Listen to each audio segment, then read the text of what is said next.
we said that if that's the case, then f of 1 is equal to 0 and f of 2 is equal to 0. That's the first conclusion we came to, and then if we work with this one first, that would mean that if we had to put in f of 1 into the expression, we would get 1 cubed minus 2 times 1 squared minus a times 1 plus b. And that simplified would be 1 minus 2 minus a plus b, which would then simplify to minus a plus b minus 1. Okay, so f of 1 would be equal to that expression, or that expression, and then this means that minus a plus b minus 1 is equal to 0. And this is what I would call equation 1. Are we still together? Okay, you guys had some statement you made yesterday which said that because f of 1 is 0 and f of 2 is 0, f of 1 is equal to f of 2, and you also somehow work things out that way. I think that also Canva said that, and I think you guys went along with it. You didn't? Oh, okay. Never mind then. Never mind then.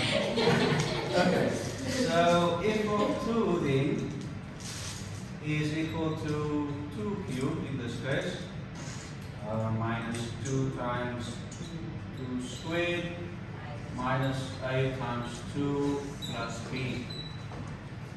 And this would be 8 minus, what's that, 4 times negative 2, which is negative 8, minus 2a plus b. And this would then simplify to minus 2a plus b.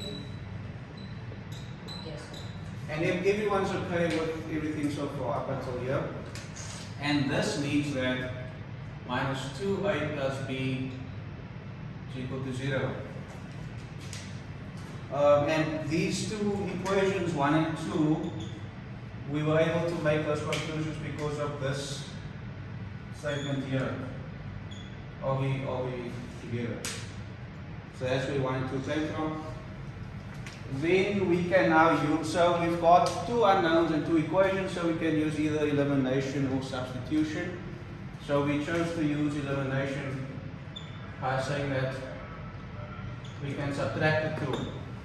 If I can separate it before here. So what is 1 minus 2?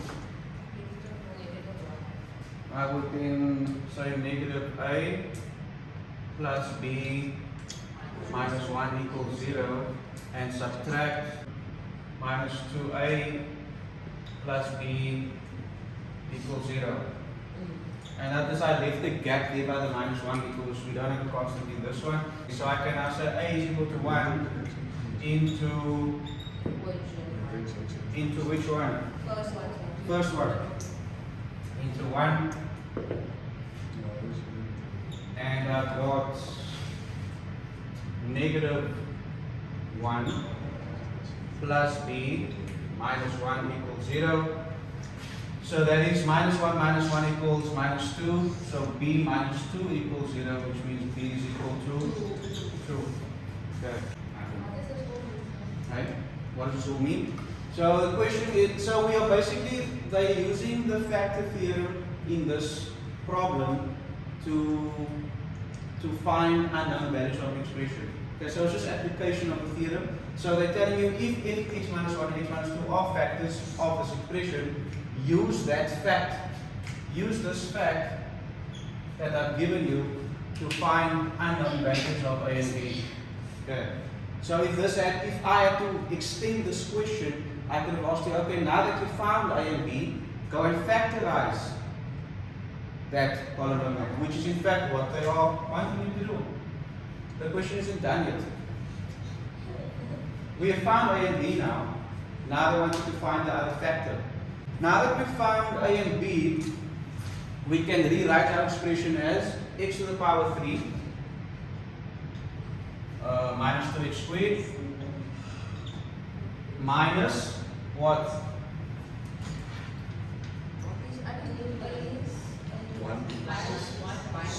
So it's x, right?